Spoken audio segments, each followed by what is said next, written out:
Hi guys, welcome back to my channel. As the title suggests, I'll help you all with 4 ways in which you can improve your artwork. Do let me know if you would like to see more parts to this video. So without further more delay, let's get into the video. So moving on to the first point, which is not treating your brush like a pencil. Now by this statement, I do not mean to say that you should not use your brush carefully while creating intricate designs, but instead what I mean to say is whenever you are creating fluid, organic shapes and gradient shapes, hold your brush loosely. If you use your brush like a pencil in the places I have mentioned, you'll end up creating patches and strokes. Now so try and execute your paint strokes by turning the belly of the brush at extreme angles. Look at the lemon, which has a lot of strokes over here, while at the same time when you look at the orange slice, which does not have strokes even when I've used the brush intricately. So that's the difference between both the cases.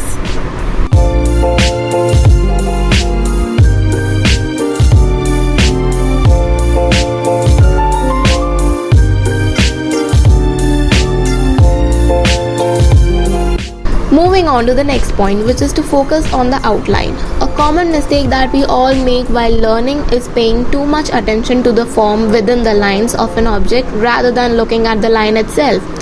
Now to break it down, what I mean to say is edges are made of colored lines and tend to be high in chroma.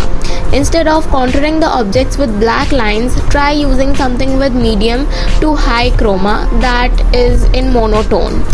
The vibrant outer edges help to advance the element to the foreground and will draw the viewer's eye. Contouring the objects with black outlines makes it look more childish only, nothing else.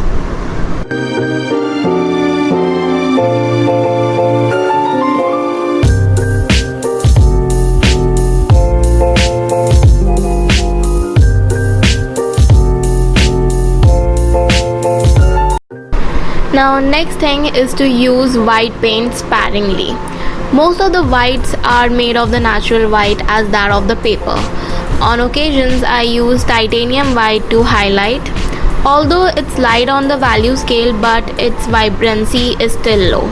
I recommend that you plan your painting ahead of the time just so that you can determine the placement of the highlights.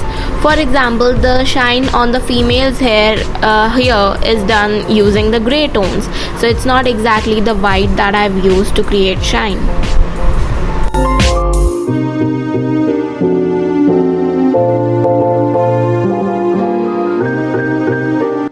Last but not the least is understanding the color wheel really carefully. I cannot emphasize enough on how important it is to understand the color wheel. So basically there are 3 primary colors: red, yellow, blue. So then there are 3 secondary colors which are made by mixing primary colors together, that is red plus yellow you get orange, then yellow plus blue you get green, red plus blue you get violet, right? I just wanted to add a piece of information that complementary colors have a strong visual impact, right? We know that. Also, while harmonious colors rest along each other on the color wheel. So it is really important that we understand the color wheel. Understanding color wheel will dramatically improve and add our interest to the artwork. And yes, by this we come to end of this video. I hope you liked it. If you did, then don't forget to like, share, comment and subscribe to my channel. I'll see you on Wednesday. Till then, goodbye.